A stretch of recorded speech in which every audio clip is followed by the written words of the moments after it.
me? Yes, I can hear you. And you are the candidate one? Yes. Excellent. Just bear with me.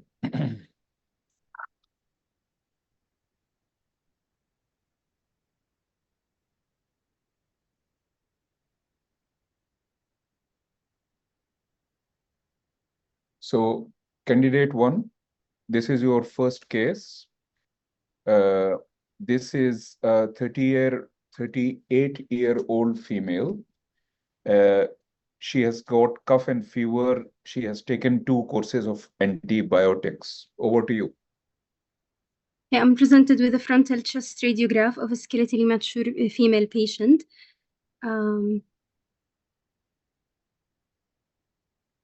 Okay.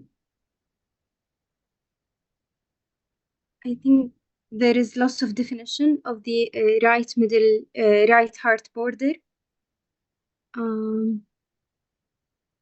If you are talking about this area where I'm Yes. pointing out, don't worry about it. It is fine. Over to you. Okay. There is reticular shadowing at both lower lobes, both lower lung zones, more prominent at the right side. I can't appreciate any other abnormality, so I will go through my checklist. There is no pneumothorax, no pneumomediastinum. Both lung apices seem normal. Hilar angle is preserved and there is no hilar enlargement. Both CP angles are clear. No maybe there is left retrocardiac density, but Right. no. Okay. If there is, what do you see? A left retrocardiac density, I would like the it would show there is like normally increase in lucency in the retrocardiac area when we going from medial to lateral. So if we lose that, it raises suspicion of left retrocardiac density, which could be related to left lower lobe consolidation, but the left hemidiaphragm is well demarcated. What can you do to sort of, you have raised an issue. What can you do to make it more clear? Can do a lateral chest radiograph. Before that, Compare with previous images if we have any previous. and before that, Zoom in the image. okay. So you can actually change the density. You The can window. so change the window. And now, have you convinced yourself about your finding? Yes.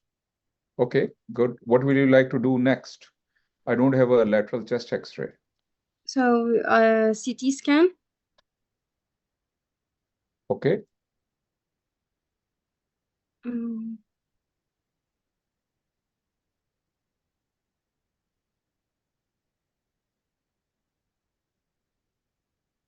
Over to you. You can ask for the mouse. Okay.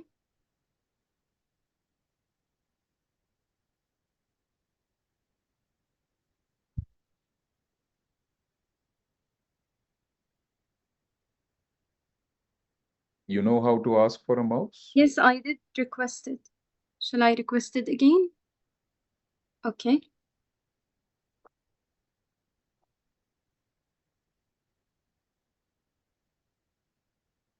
Ask again, please. Yes. Fine. Okay. With you. Okay, so I'm presented with axial images, lung window of the thorax.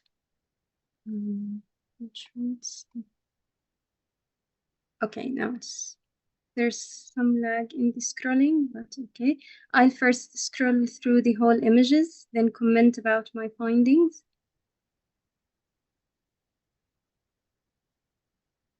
There is irregular area of consolidation seen at medial segment of left lower lobe or anteromedial segment. Okay, with surrounding ground glass opacification, and let me scroll for you. It's jumping for you. So let me scroll for you. okay. And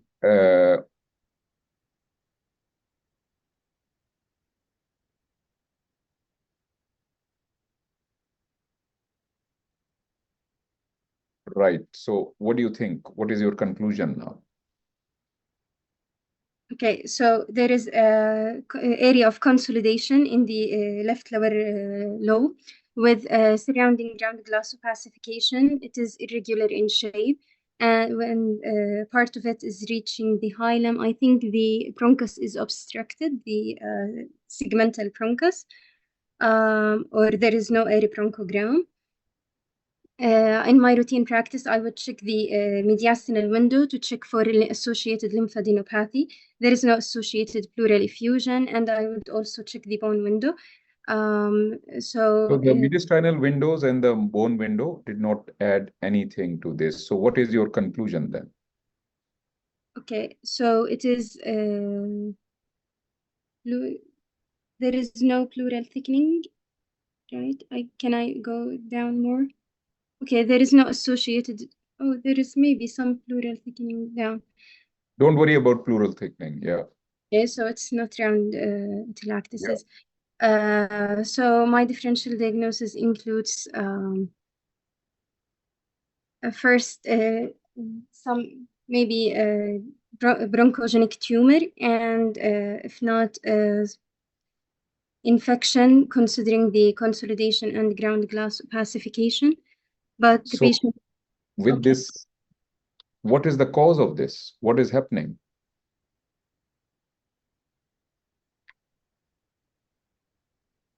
Well, the bronchus seems to be, there is no air bronchogram, so the bronchus is occluded. So it is resulting in what? Collapse consolidation in the segment. Collapse of what? Segmental. Which segment is this? This Name the segment. the anteromedial segment of the left lower lobe. Anteromedial segment of left lower lobe. Yes, because it has an anteromedial, not a medial, right? How many segments are there in the left lower lobe? Name them for me. Okay, the apical segment, the anteromedial, the lateral, and the posterior. Okay, thank you.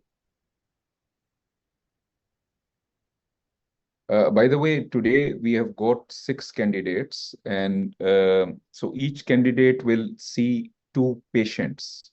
When I use the word 2 cases, 2 patients, so they are going to be, mostly they are multimodality. Please remember in your exam, each case is a separate, it is marked separately. So the chest X-ray will be marked separately, and the CT will be marked separately. So till now, candidate 1 has actually seen 2 different cases, 2 different, films, should I say.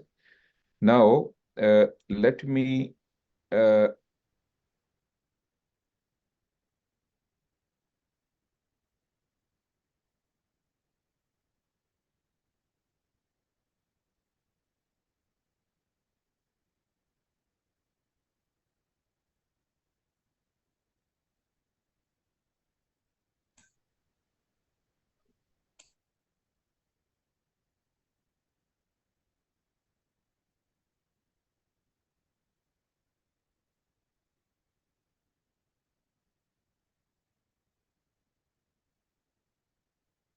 I've got a technical hiccup here. Just bear with me.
Okay.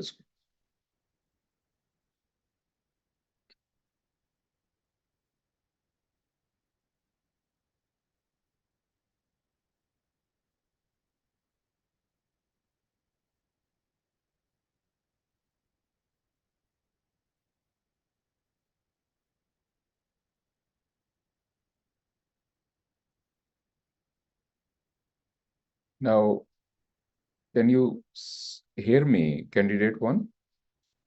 Yes, sir. Okay. So this case one was an observation case. It is a classical, exam case. We call it an observation case where there was a segmental collapse, there was a retrocardiac opacity. You did well to pick it up. I'll go through the case once again. But this was left lobe posterior segment. So part of the viva was anatomy, which segment is involved. And this is classical what will happen in the exam. And the cause was a mucus plugging. Of course, one can only say that, this is it. The bronchus is obliterated, and this can be because of various reasons. Now, if you see here, this is the lower lobe. So we know that right lung has got 3 lobes, left lung technically has got 2 lobes, upper and lingula is 1 lobe, and just concentrate on the name of the segments. The lower lobe on left side has got superior segment, anterior basal, lateral basal, posterior basal, and there is no medial basal. Remember that. And on the right side, there is a medial basal, and that is why these are 5 and these are 4. And this is what was checked in the viva question. Now, so this is what we are talking about, but let me show you. Now, here you are. Just concentrate on the lower lobe because we cannot go through everything. Just concentrate on the lower lobe. So now, as we are coming here, this is the superior left lower lobe, which is in red color. This is from radiology assistant.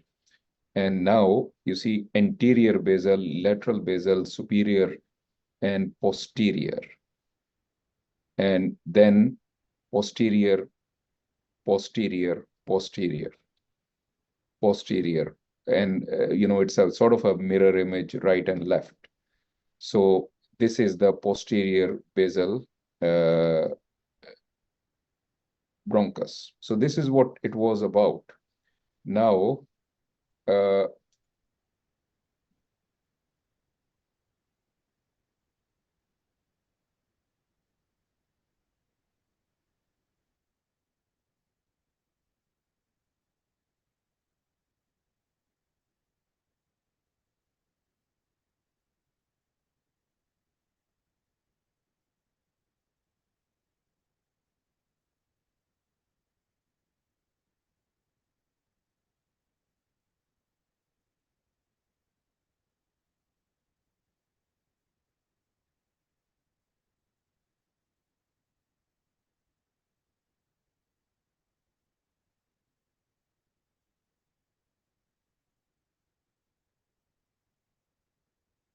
so as far as the image is concerned, this was the image, and it was very well picked up by the candidate that there is a retrocardiac opacity. Retrocardiac opacity can come in the rapid reporting also. So even here, one feels that it is triangular. One can ask for change of window, which will help. One can also ask for mag-ups, which is magnification. The finding was there. And then if you go to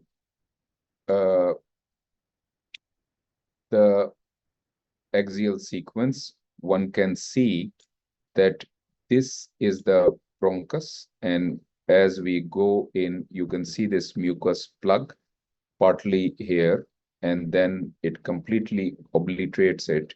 And that is why this is the medial basal segment. Well done. Overall, you did well. So next case.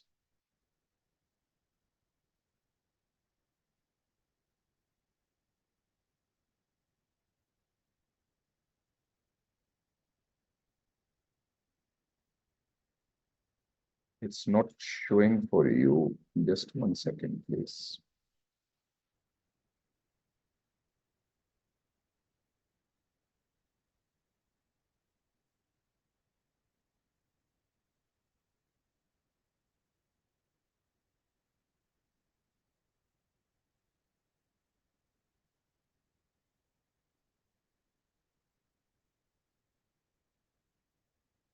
Sorry, there is a hiccup at my end, which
finally it is solved. Sorry for that.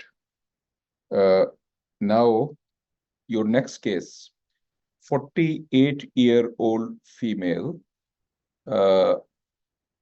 A&E case, left-sided flank pain, and hematuria. Over to you.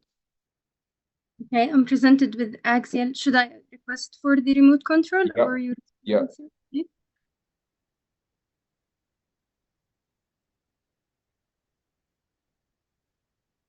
Over to you.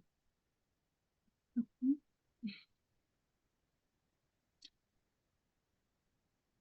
I'm presented with axial abdomen CT scan without IV or oral contrast. I first will scroll through the whole images, then go back to my findings. Okay.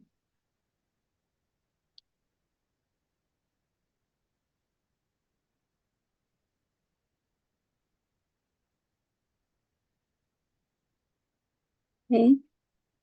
There is first a large irregular shaped hyperdense structure at left pelvic ileal system, causing left-sided hydronephrosis with mild swelling and decreased attenuation of the left kidney, indicating edema.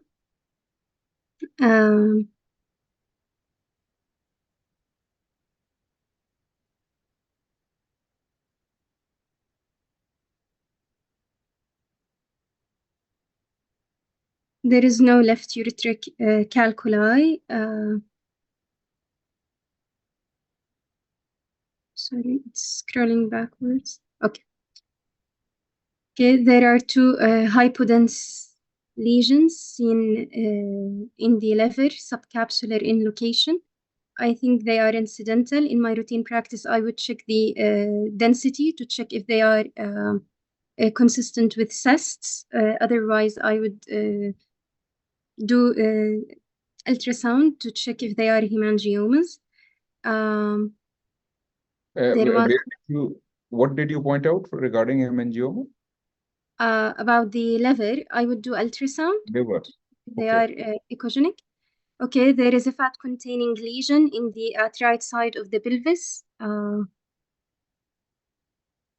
So what do you think that is? I'm trying to see if it is rising from the right ovary or related to the signal. I'm sorry, the scroll.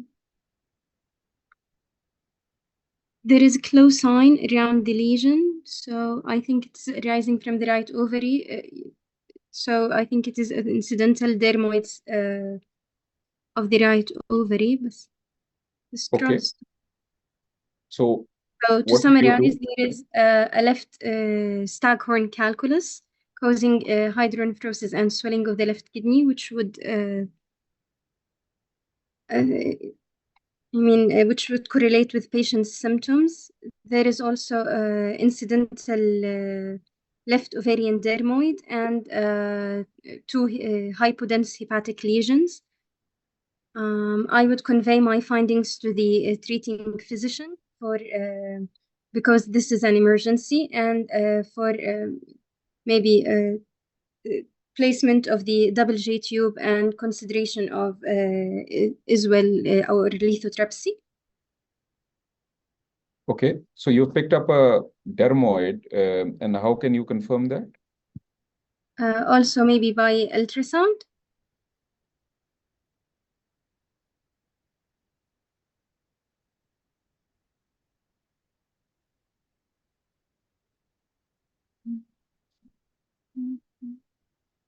Right.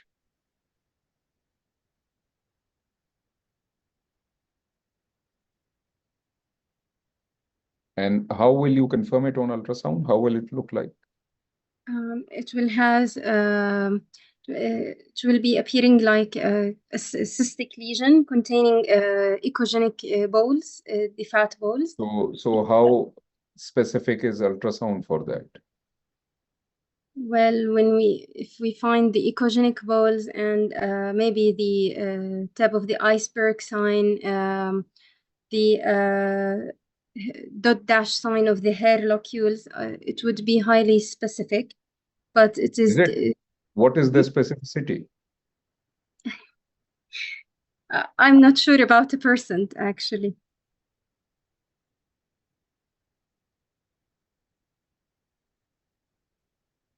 Okay, that's fine. Thank you. Right. So this case is a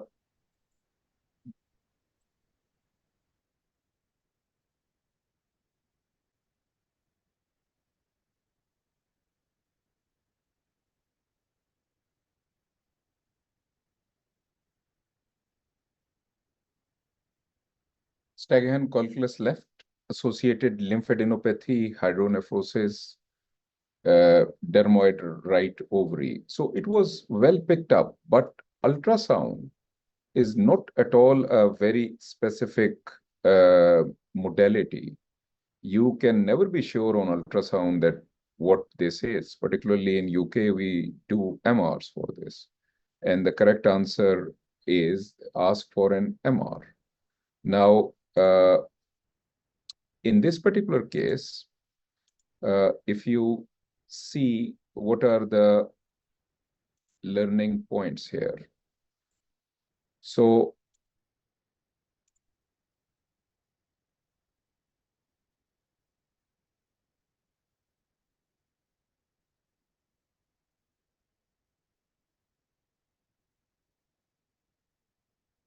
the findings were well picked up.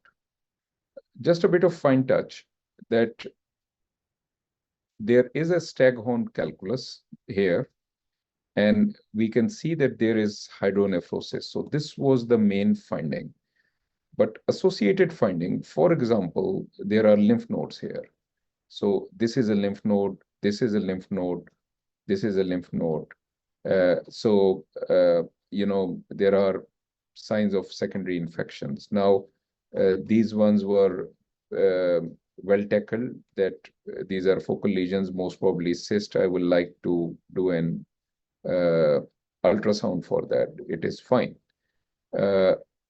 And this was very well picked up, a fat-containing lesion. Now, just on this, you can never be sure that this is fat. uh, and this is fat. You should have asked for densities. You cannot be, is it air versus fat just to eyeball it. So then the way radiology is practiced, this exam is the way it is practiced in UK, right? So now we do what we call MRs here. Just to highlight that the findings, though I did not show you a coronal, but this is the Staghan calculus. This is the hydronephrosis. You can see all of these lymph nodes here. If you see, there is the fat here is a bit dirty as compared to the right side, means, secondary signs of infection. So this thing, actually, I would have shown you an MR, but because you did not ask for it, I did not. So on MR, this is how it looks like. And please remember, part of this idea is that dermoid MR per se is an exam case. So they can show you a dermoid, ovarian dermoid, just as a single modality. So this is it. And then on that was a T2 weighted sequence. It was high signal.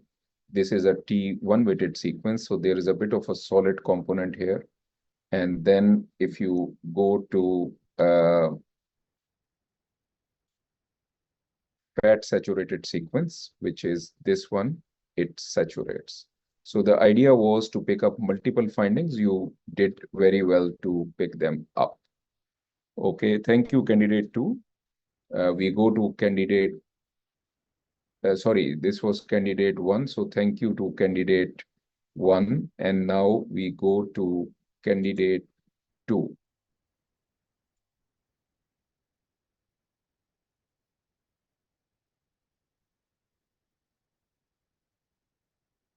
Candidate 2, are you with us?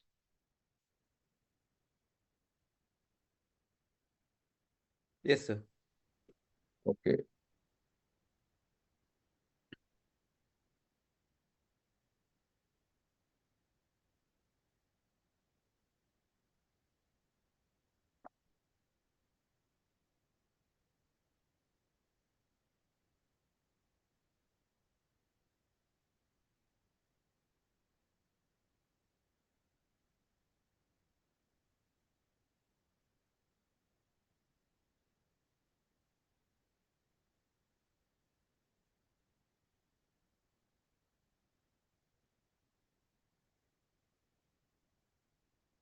So candidate 2, this is history. Look at the history. This is a 66-year-old female, and she has presented with recurrent attacks of syncope, vertigo, ataxia. She also complains pain in numbness, tingling in arms. And on examination, her BP on the right side is 80/50. And on the left, it is 120/80. So we have done a CTA study from arch of aorta till circle of Willis. So over to you. Sir, I'm requesting the remote. You will like, okay, the mouse is with you. Okay, thanks. Provided axial sections of Can you speak brain up, please? I can barely hear you. Sir, am I audible now? Yeah, better. Provided axial post-contrast axial sections of brain and neck in an angiogram study in an elderly female patient. I'm going through the images from top to bottom.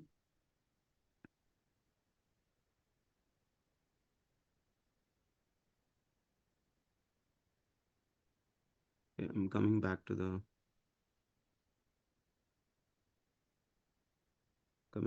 scan. I'm seeing through the bilateral common carotid artery and also the vertebral artery in the proximal section, cervical portion. There is reduced caliber of the right vertebral artery from its origin, likely hyperplastic. I'm looking through the ICA now, bilateral ICA. Speak up, please. Once again, you are barely audible. Okay, sir. So the right, I'm looking through the right internal carotid artery. Okay.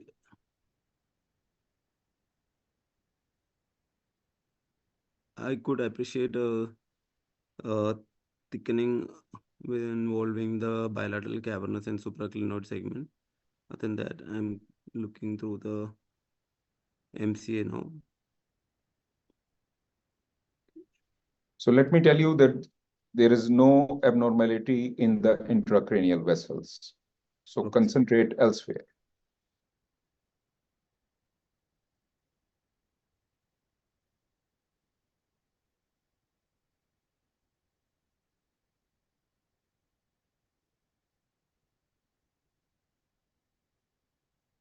Coming back to the next sections again. Okay. There is atherosclerotic changes involving the arch of aorta, and also looking through the origin again, the common carotid artery. Common carotid arteries show normal opacification and caliber on both sides. I'm looking through the proximal cervical portion. Okay, look at the arch of aorta once again. Okay, sir.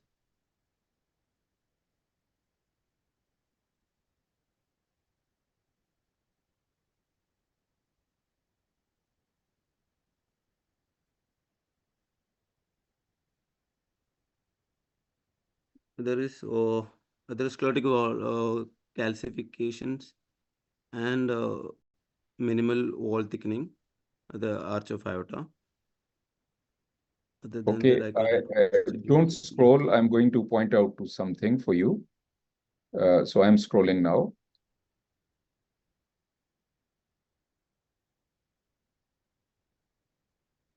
What do you think is this? You can scroll down if you want. Yeah, there is wall thickening involving the arch of aorta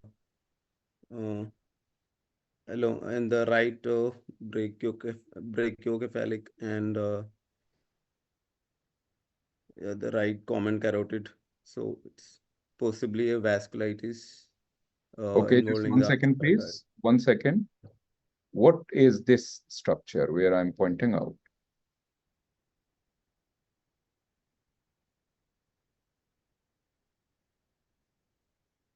This circular structure, you know, this thing.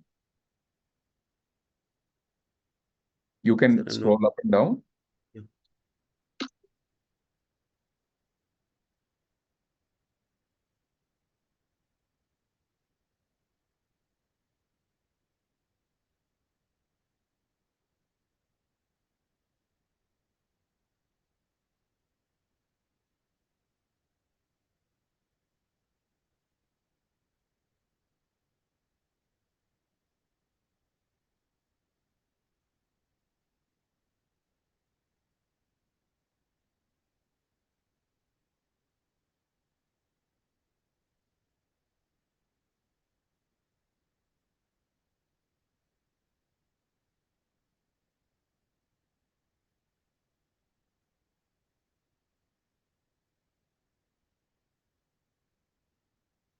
I'm not able to appreciate other than. Okay, thank you then. So, first of all, let me, show you what it is, and then I'll go through the scan.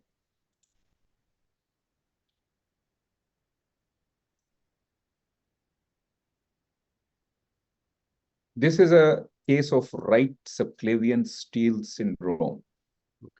And this right subclavian steal syndrome is due to thrombosis of right aberrant subclavian artery. Basically, there are two findings here. And the first thing is that you have to pick up that there is a right aberrant subclavian artery, and which is thrombosed. And because of that, there is subclavian steal syndrome, which can explain the symptoms. Now, quickly, a few details. There are two different things here, rather three different things here, which can happen or which happen around this. Right subclavian, right aberrant right subclavian artery, actually, it arises distal to the left subclavian, and it can pass posterior to the esophagus. It can pass in between the trachea and the esophagus. It can pass anterior to the trachea. When it can pass posterior to the esophagus, it can be compressed, and it can also cause dysphagia. We call as dysphagia lusoria, which I'll show you. And then it can be what we call cause thrombosis also. So whatever I'm showing is from Radiopedia here, so you can revise it from Radiopedia. Aberrant right subclavian artery, also known as arteria lusoria, and that is why we call it, when it causes dysphagia, we call it dysphagia lusoria. Incidence is, it is one of the most common anomalies of the arch of aorta, 0.5 to 2%. And when it is retroesophageal course, it can be compressed between the esophagus and the vertebra, and then that can result in its stenosis and occlusion, in addition to the dysphagia, which can help in it. Now, mostly it is asymptomatic. In 10% of cases, it can cause dysphagia lusoria. And this is what I have told you already, that the course can be posterior to the esophagus, 15% between esophagus and trachea, 5% anterior to the trachea. Subclavian steal syndrome. Concentrate on this diagram and it tells you everything. Now, if you see here, when there is a stenosis or the thrombus of subclavian artery, this one, the diagram shows you left side. Our case was right side, and of course that was aberrant. So what happens is, please remember that the vertebral arteries, they are arising from the subclavian artery. So the steal phenomena happens. How does it happen? Steal of blood from actually intracranial vessels. So, and these patients are very interesting because at times the symptoms are when they are using that arm. For example, even a Tesco worker who is, doing some shelving work will present, suddenly with dizziness and collapse and things like that. Why? Because there will be shunting of blood or stealing of blood from the circle of Willis, posterior, through the posterior communicating, etc. And it will go down through the vertebral into this subclavian. So there can be two entities here. Look at these words, subclavian steal phenomena. Basically, when the finding is there, but symptoms are not there. But when there are ischemic symptoms, then we call it subclavian steal syndrome. And so these can be the symptoms. They can be of ipsilateral upper limb, weak or absent pulse. Systolic blood pressure can be affected.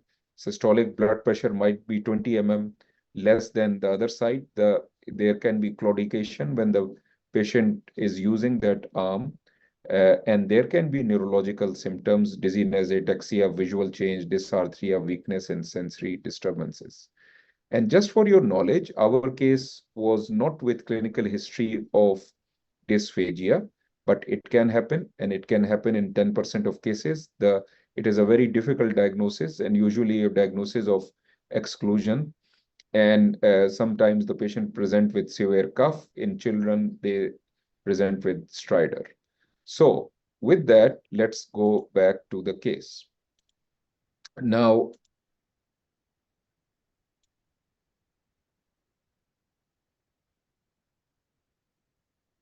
so on this axial, we can this is the arch of the aorta, and we can see something here. You see this thing? And when we scroll up and down, it is not in continuity with anything. So this is the, and if you see, this is the esophagus, and this is the artery. And then there is a calcification here, means, so I've gone to another window just to highlight it.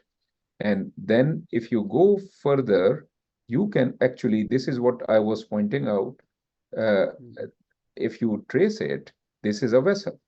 And then what happens? This vessel continues, and suddenly there is a dot here. And then this is the subclavian artery. Now, superior to that, if you see here, look at the vertebral. This small dot is the vertebral.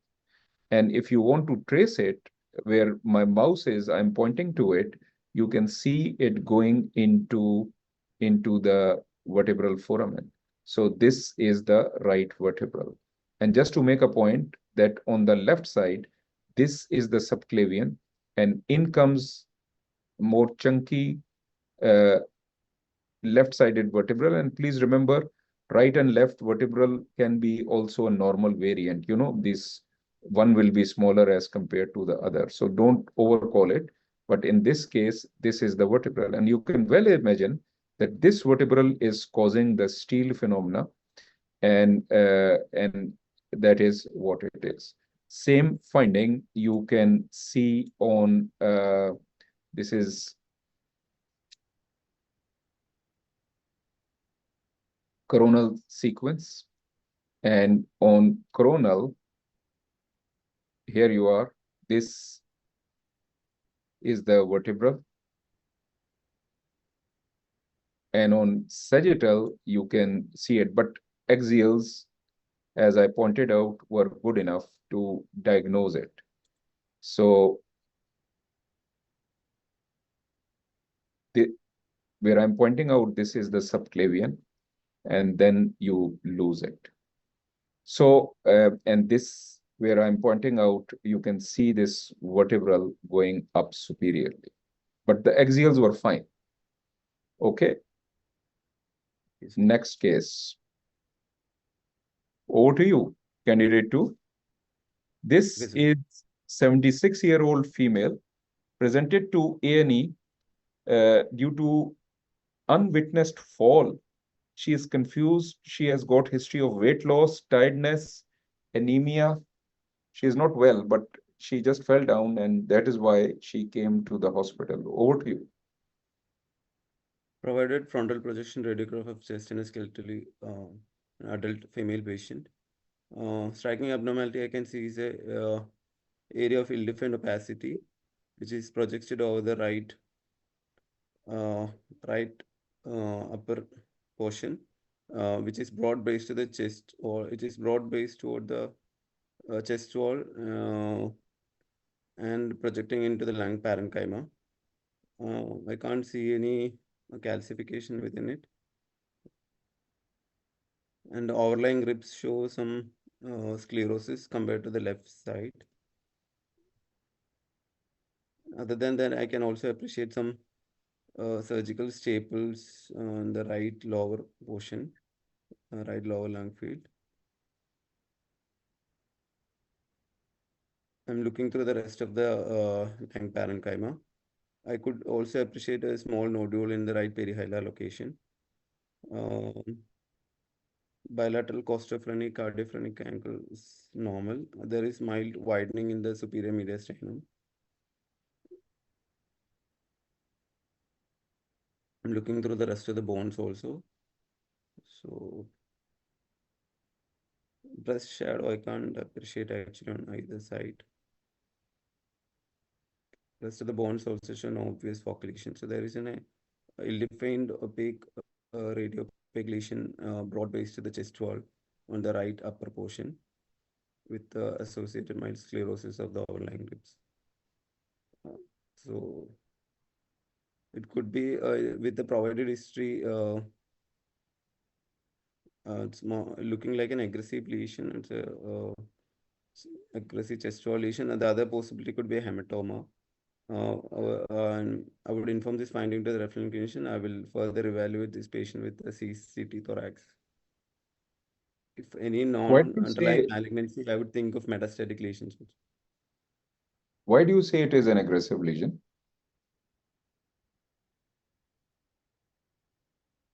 It's a wide, there is a wide zone of transition Between between the chest, the scapula, and the lesion. and what does that mean? It's possibly arising from the scapula. Anything happening to the ribs? Yeah, What is happening to the ribs? there is sclerosis of the ribs on the right side and You like to second. do something else to look at it better in a better way? Yeah, I would check it in the zoomed up image, and there is overall volume reduction in the right side chest wall also, right lung parenchyma also. Okay. So have you picked up anything new? I could also see some lytic areas in the anterior, posterior margin of the right first second rib. And where is the lytic area? Which This rib? first, the posterior portion of the first and second rib. Right. So now what is your conclusion? Possibly a metastatic lesion, or otherwise it's a myeloma lesion. So I would check the spine images also to confirm it, or I would So if it is a metastasis, then from where it is coming? breast lesion possible. If Why do you not, say it's a that? breast. Other thing is there is a I can't appreciate the breast density. I mean, the breast. I can't compare the breast parenchyma. It's not clearly seen in the image.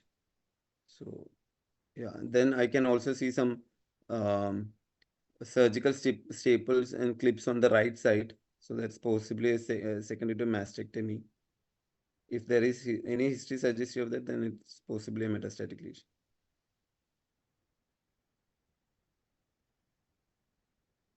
Right. What would you like to do next? I would compare with the previous images if available. I would further evaluate with the CCT for CCT chest and upper abdomen. Over to you. Thank you.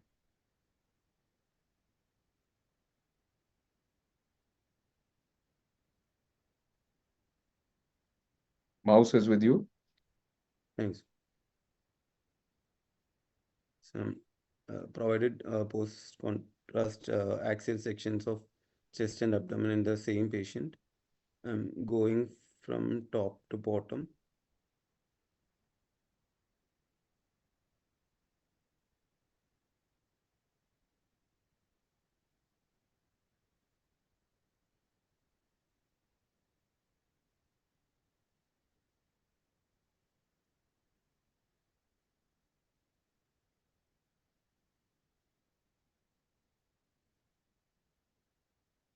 Going back to the lesion where seen in the right chest wall, the upper chest wall.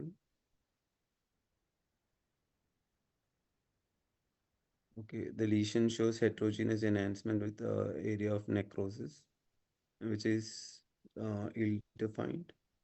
It is located in the anterior anterolateral chest wall, possibly arising from the ribs. I can't see the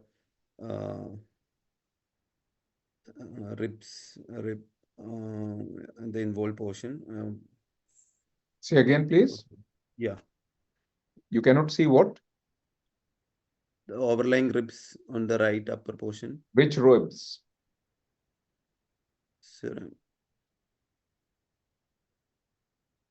Okay, there is marked restriction of the first, second rib, first and second rib Okay, And so what is your final conclusion then? so there is a large heterogeneously enhancing soft tissue lesion associated with the marked destruction of the ribs on the right side, right first and second rib. So it's possibly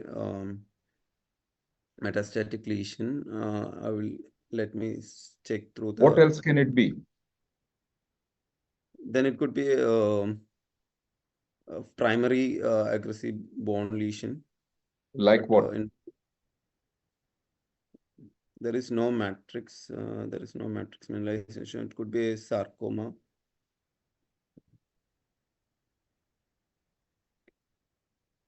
What kind of a sarcoma? A soft tissue sarcoma. Anything else? That's all I can think of, sir. Okay, thank you. Nice. So this was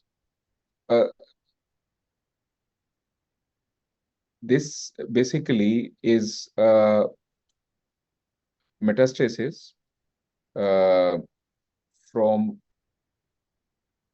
breast.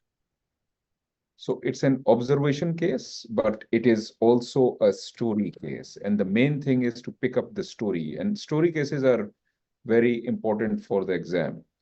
The story is that you can see metallic clips here, and these metallic clips tell you that something has happened. Definitely, it's not a complete mastectomy. Maybe partial mastectomy has been done. But these metal clips are the key. Now, with that, there is an opacity here. This opacity is destroying the first rib. Definitely. If you see here, so,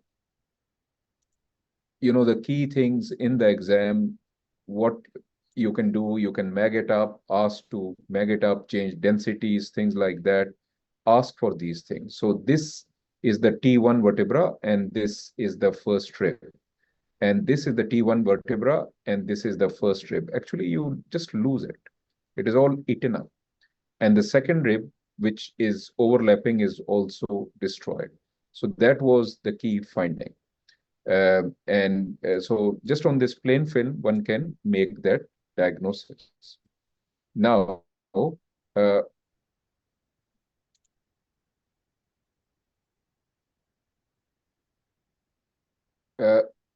for revision, there are the differential diagnosis which you can revise here is this one from Chapman, 5.45, focal rib lesion, solitary or multiple. So rib metastasis, and then, sometimes there is a neoplastic process which is arising from the lung, let's say the lung cancer. In this case, it was not like that. Mesothelioma, lymphoma. This was definitely not a multiple myeloma or a plasmacytoma. Ewing sarcoma, etc. The age group is different. That is in young patients. So remember that. And as far as CT is concerned,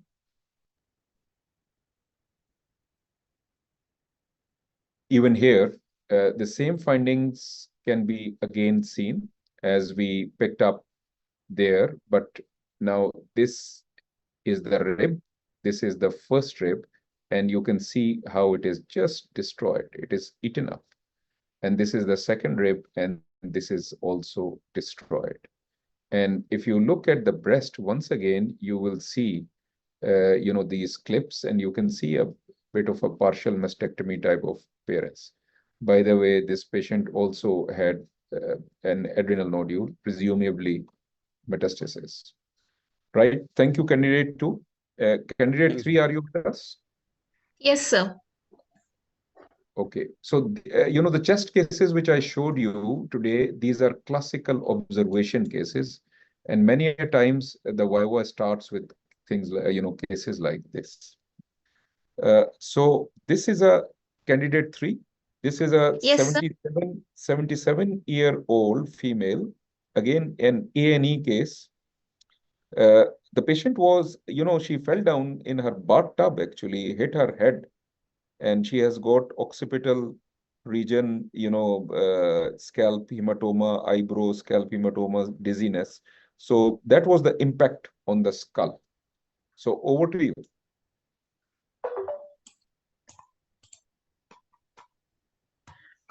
Okay, I've been provided with CT's head plane of axial section of a patient who has history of trauma. I'll just scroll through the images before I start describing the findings.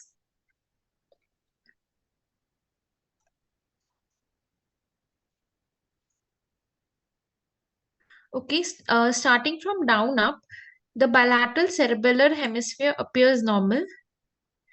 As I'm going up, the medulla, the pons appear normal. The midbrain appears normal. The bilateral occipital and midbrain appears normal. I'm seeing some air foci within the brain, which may represent pneumocephalus. I'm going up the bilateral middle temporal lobe, frontal and parietal lobe appears normal. There's also air within the frontal horn of the lateral ventricles, which further indicates pneumocephalus. As I'm going up, I'm trying to look for any intraparenchymal or extraaxial hematoma, which I didn't appreciate on my first look. So there was no evidence of any intraparenchymal or extraaxial hematoma. However, I could see there were multiple air foci which were located within the around the basal cistern, suprasellar cistern, and also within the third ventricle, frontal horn of the lateral ventricles. So there's pneumocephalus. Apart from that, I can't see any hematoma. As this patient has history of trauma, the orbits, I also look at the orbits. There's no evidence of any humosinus within the maxillary sinus, and the orbits appears normal. In my routine practice, as this is a trauma case, I'll want to look at the bone window to look for any fractures. So on bone window, there were no fractures. Okay, so I'll just go through my image review areas once again. There's no evidence of any extraaxial hematoma, no evidence of any intraventricular hemorrhage. There's pneumocephalus. Apart from that, Okay, what you are referring to as pneumocephalus, can you point it out to me? okay, sir.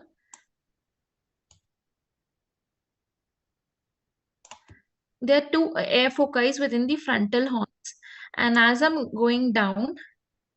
So can this be anything other than air? This could be okay. As I'm seeing a MCCT scan, these could represent some fat globules as well. In my What can you routine, do to?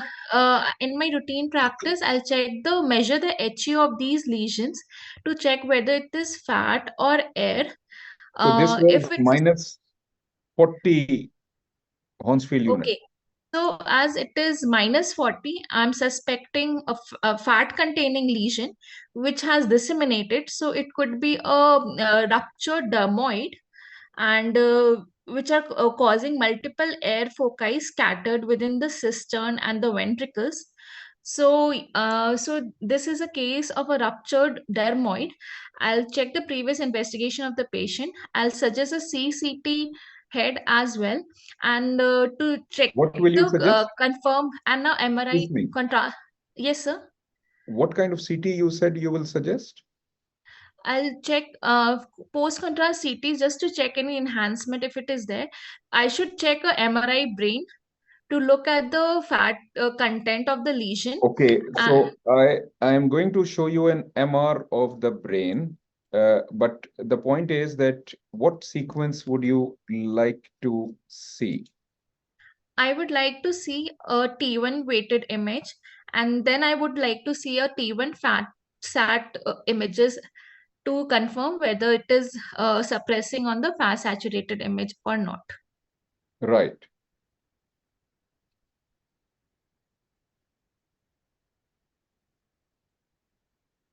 So this is a T1 for you? No, Okay, sir. it's not showing. It's not showing for you. Just 1 second, please. Okay, sir. Don't move your mouse.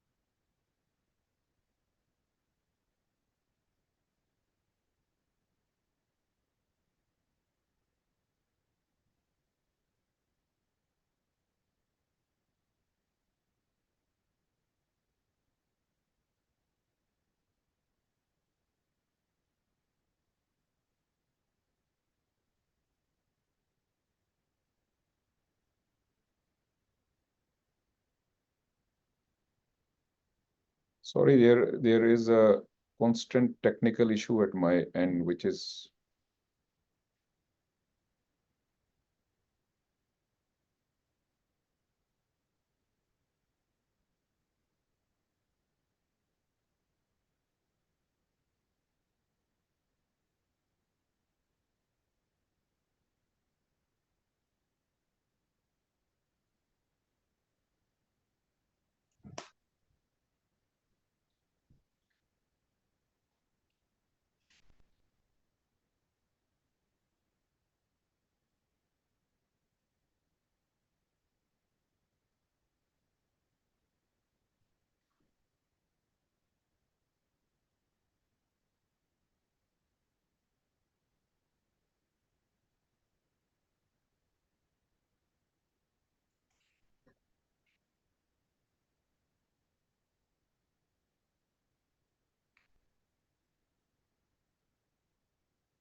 over to you. Sorry for that. Okay, sir. I've been provided with Excel T1 weighted sequence. I'll scroll through the image once before I start describing. So I'll ask for remote once again. Yeah.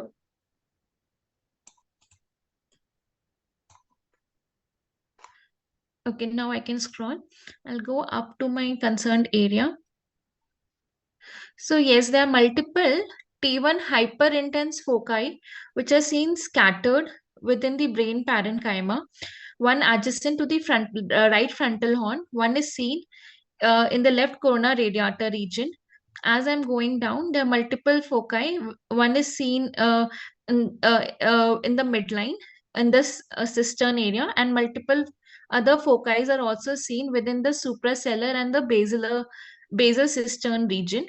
So these T1 hyperintense lesions could represent multiple fat globules. I'll check on the T1 fat cell sequence as well, whether these lesions are showing suppression.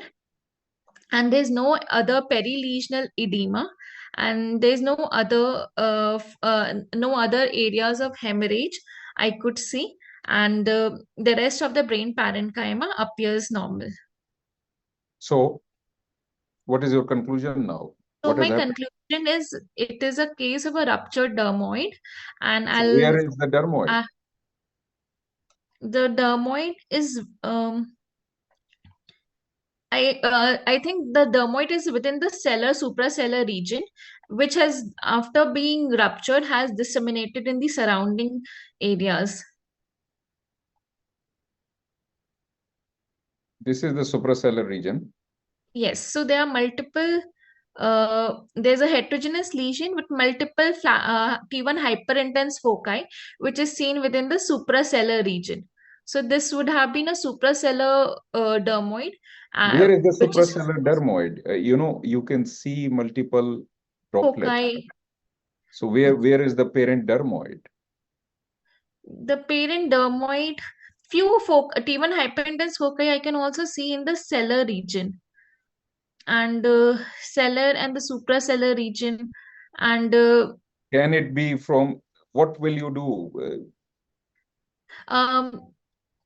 next I would see a T1 fat sat sequence, and I would also see a post contrast sequence to check whether there's any enhancement or not. You know, post contrast has got no role. There will be no enhancement. Okay, I'll take over now. Thank you. Yes, sir. So this is a case of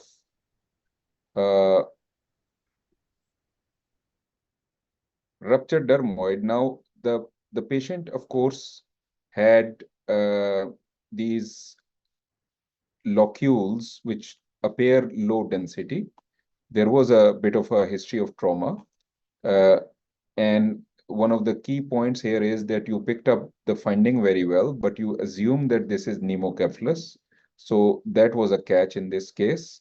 And of course, this is what will happen in the exam also. The examiners don't have time, so they will guide you that on bone window, there was nothing. So once you pick up the finding, now you start looking for the dermoid.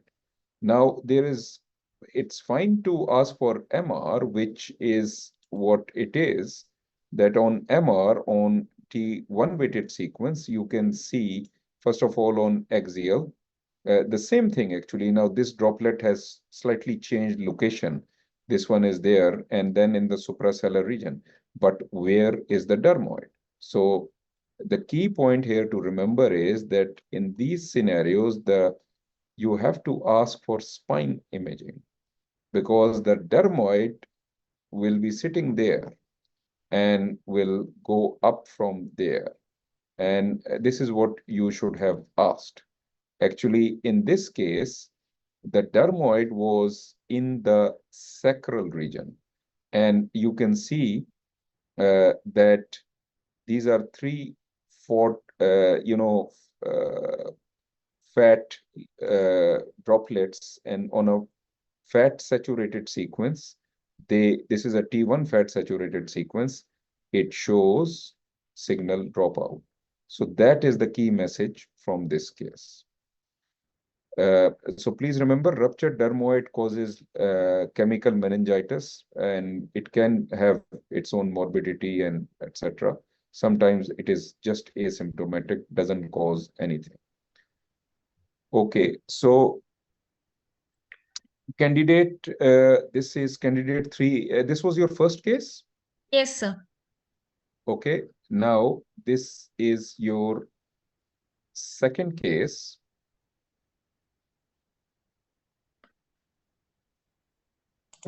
This is 76-year-old male, increased PSA nocturia. Over to you. I've been provided with axial T1 weighted T2 weighted sequence axial section of a male patient. I'll just scroll through the sequence before I start describing my findings. At my first glance, in this limited sequence, I can see that the prostate appears enlarged in size. It is diffusely T2 hypointense with few T1 hyperintense lesions within, which may represent nodules of benign prostatic hyperplasia. In my routine practice, I'll check for any T2 hypointense lesion and also the diffusion weighted and the post-contrast sequence to rule out any prostatic carcinoma. Apart from that, I would like to check the rest of the areas as well. Apart from the prostate, the seminal vesicle appears normal, and the bladder shows mild wall thickening, otherwise it appears normal. The coming to the bones, there's the bilateral proximal femur appears normal. The bilateral iliac bone shows some fatty marrow signal. I think that's normal. Apart from that, I'll check for any suspicious lymph nodes, if any. So there's no any suspicious lymph nodes. The visualized rectum and the sigmoid colon appears normal. In my routine practice, I'll check the other sequences as well. The diffusion weighted, the T1 and post contrast even fat So sat. which area are you worried about, and what is, just conclude the case. What is your suspicion here? I will tell you the findings on other sequences. Once you tell me. My there's enlargement of the prostate, and there's ill-defined T2 hypointense area, which is seen within the peripheral region of the prostate, which is my suspicious area. So I would like to check these areas on diffusion weighted and post contrast sequence. Point it out to me. Which area are we talking? This area. Here, So, yes, this showed restricted diffusion. so if this area is showing diffusion restriction, and as this area is located within the peripheral of the gland, so I'm suspicious for a malignant prostate lesion. And I'll also check the T1 pre-T1 and FATSAT and T1 FATSAT post-contrast sequence to look for any enhancement. And if the lesion is showing any enhancement, I'll be confirmed that this lesion is a suspicious lesion and suggest a biopsy correlation from the lesion. So is it confined to the prostate? And yes, I have to further stage the lesion. So on the left side, the lesion is showing some periprostatic fat standing and some extracapsular extent within the surrounding fat, periprostatic fat. So this is showing extracapsular invasion as well. However, it is away from the bilateral seminal vesicle, and it is not showing any bladder wall invasion. So I think it is a T2 lesion with periprostatic extension, and I'll discuss this case with the genitourinary team and discuss further management. Suggest a PET bone scan to look for any other bone mets, and CT for local staging. Okay, thank you. Thanks.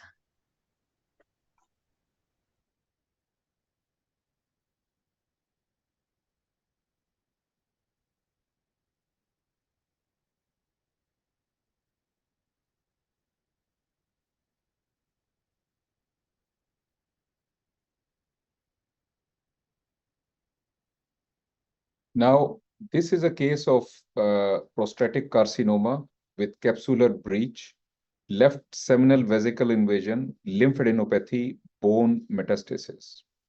And I'm going to go into a rapid fire, teaching type of a mode. It is not a session just for prostate MR, which we can do in future, but I will rapidly go through a bit of teaching of prostatic carcinoma MRI. Please remember, prostate carcinoma MR is, you should know it for your exam, just like rectal carcinoma. So now in here, just quickly a bit of a recap of the basics. So this is the prostate. It sits, this is the bladder. The prostatic urethra passes. This is the membranous urethra, which passes through the urogenital diaphragm. This is the seminal vesicle, and these are the ejaculatory ducts. Now, there are various zones of prostate. This orange one is the central zone. This green one is the peripheral zone. This yellow is the anterior fibromuscular stroma, and around the urethra is the transition zone. Now, transition zone is very small on this diagram, and which is in young age group, but usually you will see prostatic carcinoma in older age group, where this blue zone will be large. Now, considering these three words should be in your vocabulary, and you should have a clear-cut idea which part of prostate we are talking about. Three areas or three zones, not zones, but three levels, should I say, should be in your mind. And this you should keep in mind for your reporting also. So at the where the prostate is sitting on the bladder, you call it the base, then is the mid portion of the gland, and then distally is the apex. Now, the zonal anatomy changes, which is depicted here, and you can revise it later on. But just to highlight that this green zone is in all of these areas. So starting from the base till the mid, from into the mid portion and into the apex, it is larger. Look at this yellow zone, which is the anterior fibromuscular stroma. And this is anterior to the urethra, and it decreases in size. Tumors do not, originate in this zone. 70% of the tumors, they originate in the peripheral zone. And, at FRCR level, you expect to be shown carcinoma cases in the peripheral zone. And to the upper part, proximal part of the gland, which is the base and the mid portion, is this central zone, which is the orange zone. But distally, there is no central zone. So this is the same concept on a coronal, where you can see this, the central zone, this blue one, which is the transition zone, and this is the peripheral zone. Now, how does it enlarge? Just concentrate here on this. This is the transitional zone or the transition zone. And when there is PPH, this is what happens. So I go back, small, and now it is become so large, it is compressing everything.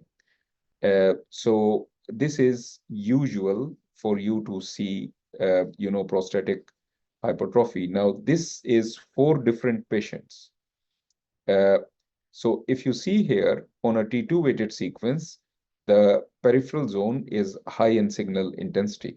And this is the transition zone, which is similar. This is a young patient. And then we have got BPH here. We can see the peripheral zone, which has got high signal. And the transition zone is this one, heterogeneous signal with hypertrophic nodules. Now, another patient, and you can see that the transition zone is further enlarged, and this is a classical appearance of BPH. And this, of course, is the peripheral zone. And now there is gross prostatomegaly, and you can see that this is the transition zone, and the peripheral zone is compressed. So please remember that tumors can happen in the peripheral zone 70%, 30% in the transition zone. We do MR with, multi-parameter MR, we call it. And here the key sequences are T2, small field of view T2s. You must see axial, coronal, sagittal, and then see the DWI sequence. In the DWI sequence, I'll come back to the interpretation. Right now, just concentrate on the sequences. And then a T1 weighted sequence for metastasis, because T1 is the best sequence. Some departments do upper abdomen also. Some do not do upper abdomen when they do scan, prostatic scan. And you particularly have to rule out any para-aortic adenopathy. You have to rule out any hydronephrosis in the upper abdomen. Then we do dynamic post-contrast sequence. And this is the protocol and dynamic protocol where 15 measurements are taken, 10-second pause after the first measurement. So this is the protocol, but for your exam, T2 weighted sequence is where the exam will be. Now, this is a classical case of a carcinoma. If you see, we are at the apex, and you can see this low signal on T2, which shows restricted diffusion, bright on DWI, low on ADC map. It shows early phase arterial enhancement and then delayed washout. So this is a classical carcinoma picture. Early enhancement is what we are talking about. Having said that, even if you don't have a post-contrast sequence, you can still diagnose a carcinoma on the basis of T2 and DWI. I'll come back to this point. So prostatic cancer staging, this is where the exam will be about T3A and B, or gross, T3A means extracapsular spread, and B means when it is invaded the seminal vesicle. If it invades the adjacent structures like bladder, neck, external sphincter, rectum, pelvic wall, then it becomes a T4. This is from your book, and from Chapman 9.41, prostatic lesions. And please read it once again from here. Same points which I have told you. The key point is the T2 hypointense plus restricted diffusion plus early enhancement and washout. So it is easy to detect in the peripheral zone. And so for FRCR exam, key points I'm repeating: low on T2, restricted diffusion, and if post-contrast is provided, early enhancement. This is what we are talking about. Also, these should be your pertinent points which you must mention in your report, and your eyes should go and try to search for these things. So peripheral zone tumor, this is my point, is that this is most likely in the exam for the simple reason it is more easier to pick up. Doesn't mean that they cannot give you a transition zone. Then capsular breach, it has to be part of your report. Is there capsular breach or not? Seminal vesicle invasion, part of the report, it has to be pertinent, negative and positive. Lymphadenopathy, that should be part of the report, and bone metastasis, for which you should see a T1 weighted sequence. Now, what is the MR criteria for extracapsular spread? And studies have showed all of these, and the fat trending, which you saw in the case which I showed you, that is, I think, one of the easier things to pick up. But you can have a bulge, you can have a bulge of the capsule, there can be retraction, there can be thickening, there can be stranding. You can actually physically see the extracapsular tumor. And some studies told us that if a low signal intensity tumor is abutting more than 12 millimeter of the capsule, then this is taken as a sign of extracapsular spread. But in the exam, they will show you a case in which it is definitely going out of the capsule. It will not be a tricky case. And then as far as seminal vesicle invasion is concerned, please remember the key thing, that just don't go for axial. You have to see particularly the sagittal to see extension of the tumor into the seminal vesicle. So axial T2 and sagittal T2 should be your first two, and then should be the coronal T2 to evaluate. In each and every case, you must evaluate all of these. So this is two different examples where you can see this is prostatic carcinoma with extracapsular extension. This is on left side. Look at the peripheral zone. It is normal. On the right side, this is low in signal intensity. You can see this stranding, whiskering into the fat. So this is definite extracapsular extension. And you can imagine that the capsule actually is where I am pointing out here.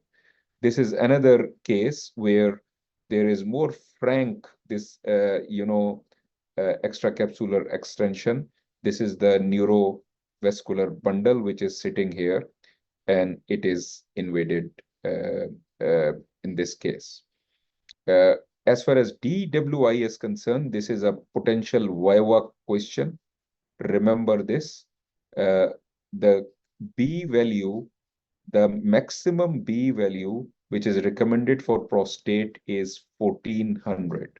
So, and in your department, if you are not following this, you should use B 1400. Please remember that in body imaging, when we do DWI sequence, we increase from B0 to B500. This is the protocol which is done in my department, 500,000, 1400. 1400 is studies have told us that it is the best sequence. So must try it. Please remember that in all body imaging, you don't use 1400. You don't use 1400, for example, in MRE or liver, etc. And there will be variations in various departments. But in prostate, it is recommended maximum B value of 1400. So anything which remains bright on 1400 and low on the ADC map, then you call it restricted diffusion. So this is from radiology assistant, which is bright here on DWI and low on the ADC map. So this is restricted diffusion, and this is classical positive. When you report a case of MR, your report should include the PSA density. The PSA should be provided to you. Remember that. It should be provided to you, and you have to, first of all, measure the volume of the prostate. You can take 2 measurements on axial or 2 measurement on the, the sagittal. So you need 3 measurements. We know the formula, and you should know the PSA, which the clinicians will provide to you.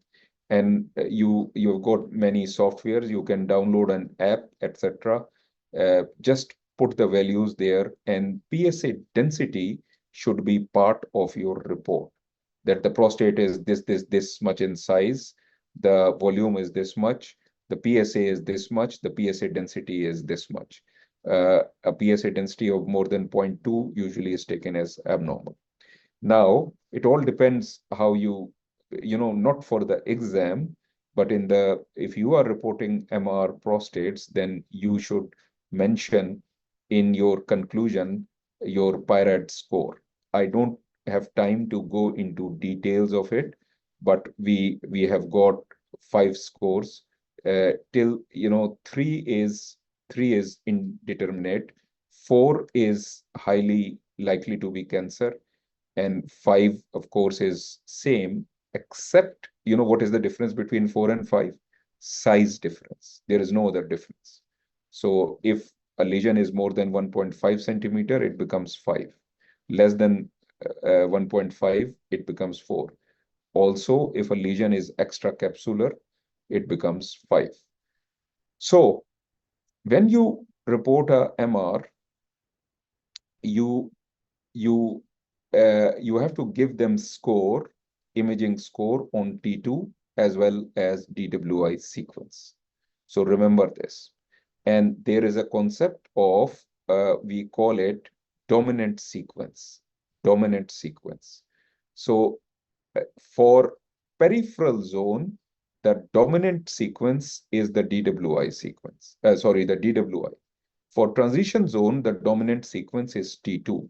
So indirectly, whatever the staging or the score is on a T2, for transition zone, your final score will be that. And in the peripheral zone, DWI will guide the score.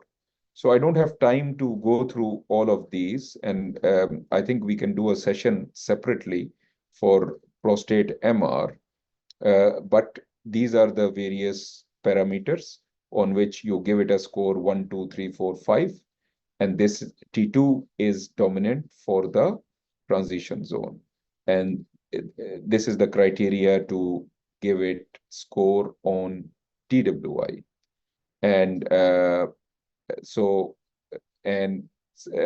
another concept to remember is, not for your exam, but generally speaking, if you are reporting MR, that if a lesion can be up upstaged if, for example, in the peripheral zone, there is a PIRADS 3 lesion and it enhances on contrast, it will make it a PIRADS 4 lesion. Similarly, in the transition zone, if there is a PIRAD 3 lesion and it is DWI positive, DWI score of 5, overall scoring will change to PIRADS 4. So these are, for people who report them, they should know all of these. But for FRCR, basically, you should know low signal on T2. You should know the anatomy. Anatomy will be asked in the exam. And you should know this basic, what we call concept, low T2, high, restricted diffusion makes it a cancer. And anatomy is critical there. Now, let me quickly go through a normal case with you. So this is a normal case. And here, I have gone superiorly, and this is the bladder, and I am coming inferiorly. So as I come inferiorly, you can see these two seminal vesicles, and then the prostate comes into view. And you can see that posteriorly, this is the peripheral zone, and there is a bit of hypertrophy of the transition zone. So this is the transition zone, and see that this is low signal. And, these kinds of linear and wedge shape, if you go into scoring, this is not, PIRADS 4 or 5, this is PIRADS 2, actually, this appearance. So as I go distally, I go towards the apex. And at the apex, you can see this levator sling around it. So I am now going back. And so this is the peripheral zone. This is the transition zone. As I'm going towards the base, so this is the base, and then seminal vesicles, and this is the bladder. Also look for lymph nodes. So look at the pelvic nodes, lateral pelvic nodes, and look around in this region. There can be nodes, pelvic side wall, around the bladder, etc. There can be lymph nodes. As far as bone is concerned, you have to see or ask for a T1 weighted sequence for bone. Now, let's go to sagittal. Now,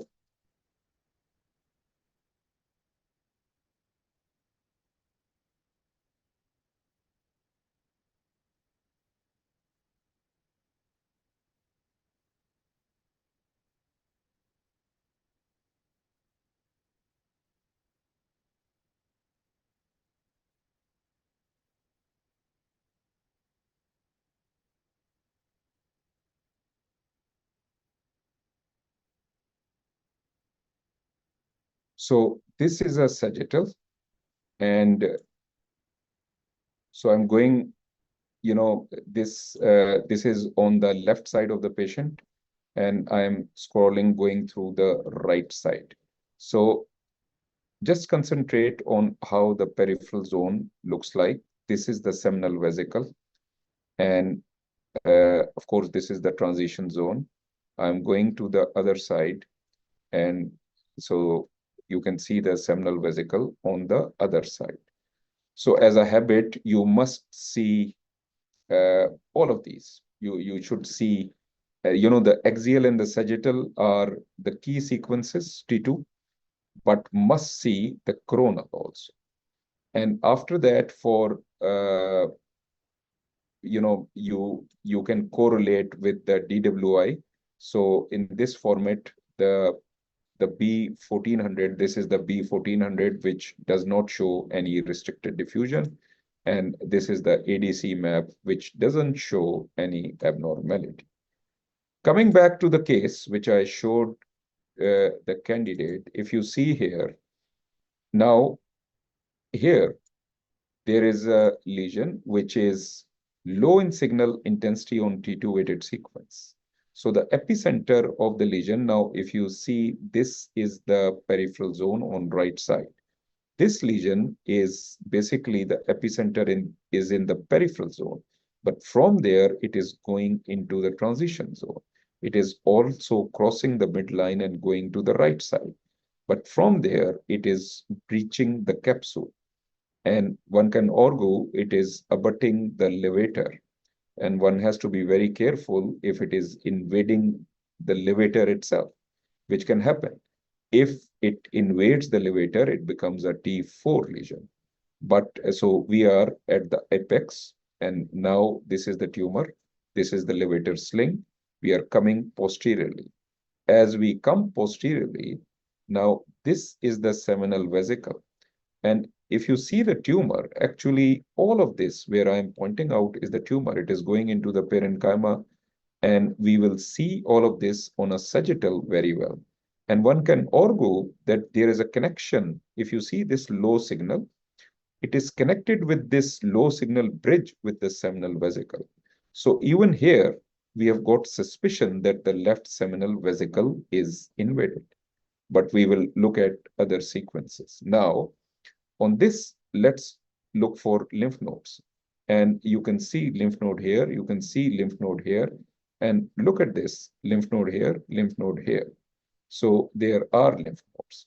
On this T2 weighted sequence, not a good marrow, it is not very specific for marrow, but there appears to be something wrong, but we will not conclude anything. We will ask for a P1 for that. Before that,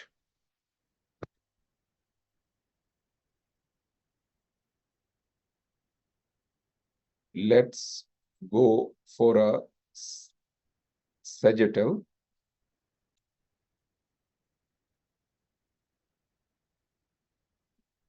So this is a sagittal. Now, I am on the left side, and you can actually see, look at this stranding. You can see it is breaching the capsule. Now, here you are. This is the seminal vesicle, and you can see that the tumor is invading the seminal vesicle. Even here it is invading. Look, even here it is invading. And it is breaching the capsule on this side. So there is seminal. Now, on a sagittal, also you can see lymph nodes. And look at this one. This is a lymph node. And on the other side also, you will be able to pick up lymph nodes. This is lymph nodes. These are lymph nodes. And on coronal,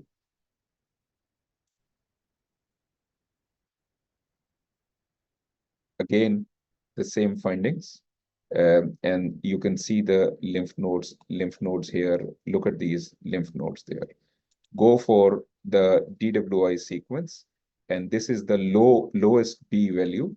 As we go to the highest B value, you can see this is the highest B value. You can see this signal, which is, that restricted diffusion correlated with the ADC map. And you can see that on ADC, it is low signal. And finally, we can look at T1. And on T1, look at this metastases, which are low in signal intensity. The formula on a T1 weighted sequence, it is true for anywhere in the body. Any signal which is lower on T1, lower than the adjacent muscle, or lower than the intervertebral disc in spine, that is suspicious. Do a stir sequence, and on stir sequence, there might be, a high signal. But prostatic metastases at times are so sclerotic that on stir also they are low signal, and a bone scan will tell you the activity. So this was about prostate CA. And so this is one case which I have chosen for a bit of teaching today. Candidate 3, how many cases have you seen? The 2. Okay, thank you, candidate Thank you, sir. 3, well done. And now candidate 4. Yes, sir. I'm here.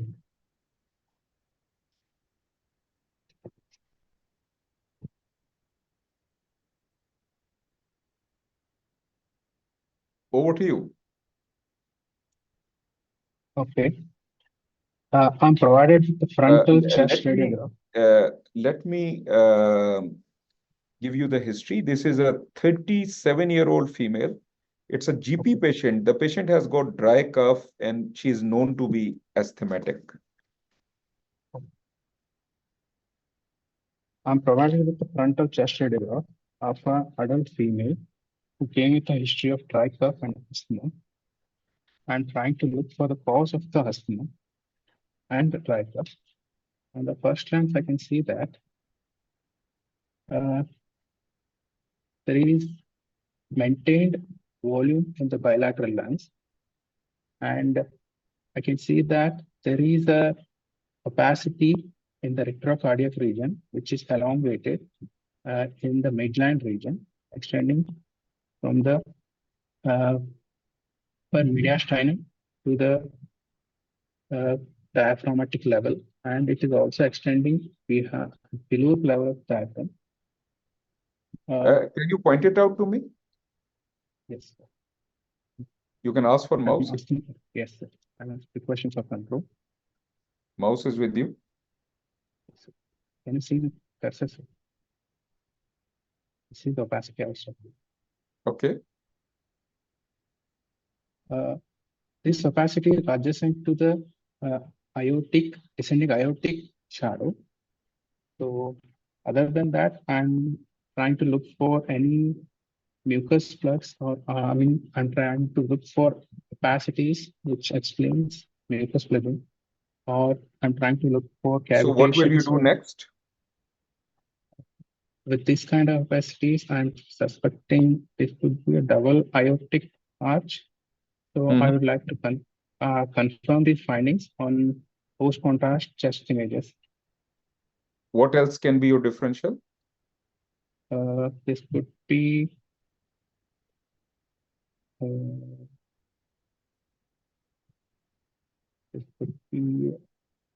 I'm sorry, sir, I can't think of any, but it could be an aortic thrombus as well. Okay, so let me give you a CT scan. I'm sorry, inferior vena I've given you a CT scan. Over to you. Okay.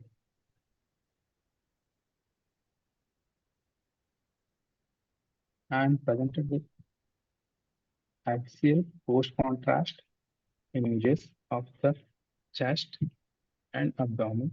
I'll go through the images before starting commenting.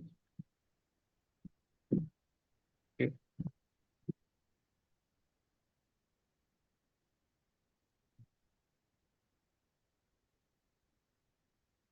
On the first scroll, I can see that there is an area of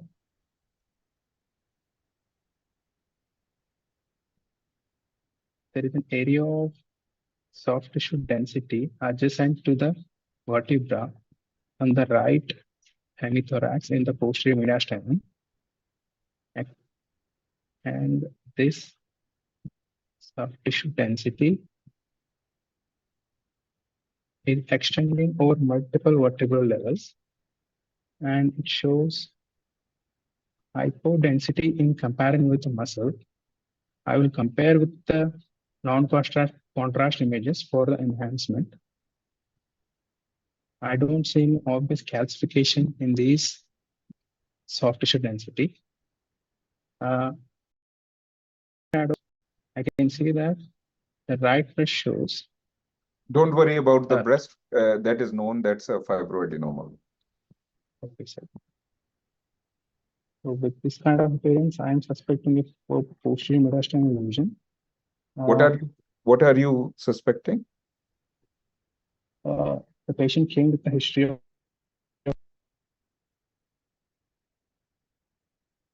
Sorry, what did you say? What are you suspecting?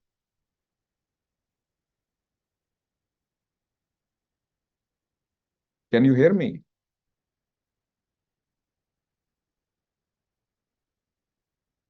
I think we have lost you. Candidate?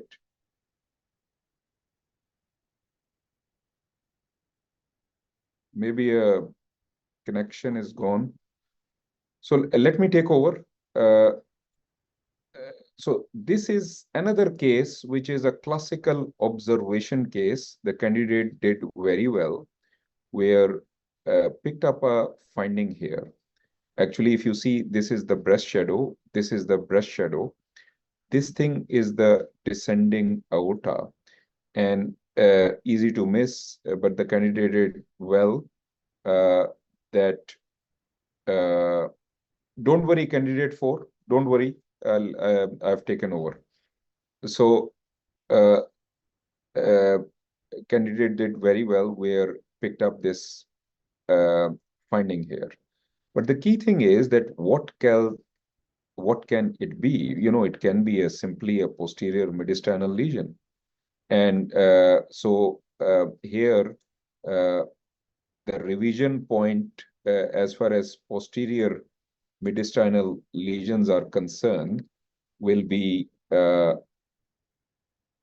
this was an incidental thoracic paraspinal neurogenic tumor. And this is the differential diagnosis, which you should remember, 5.42. And, you know, the posterior mediastinal lesions are divided into region 1, region 2, and 3. And this is region 1. This is a neurogenic tumor, which can be many types. They can extend into the neural foramen. There can be remodeling, etc. The same differential diagnosis is also included in this one, in the spine section, where, you know, this is intraspinal masses, 2.17, and extra, what we call extradural, and then we have got intradural extramedullary. So now,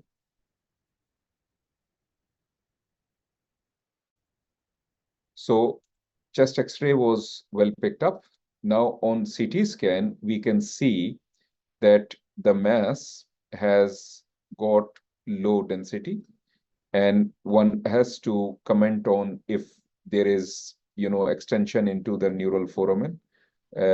Maybe there is something here, but we are not very sure, and that is why we will ultimately ask for an MR. If you go to a bone window, must ask for a bone window to check for any scalloping, etc. In this case, there is none, but maybe a bit of extension into the neural foramen at this level. Just to highlight, if I show you a coronal, and you can see that how in a craniocaudal dimensions, how is the lesion?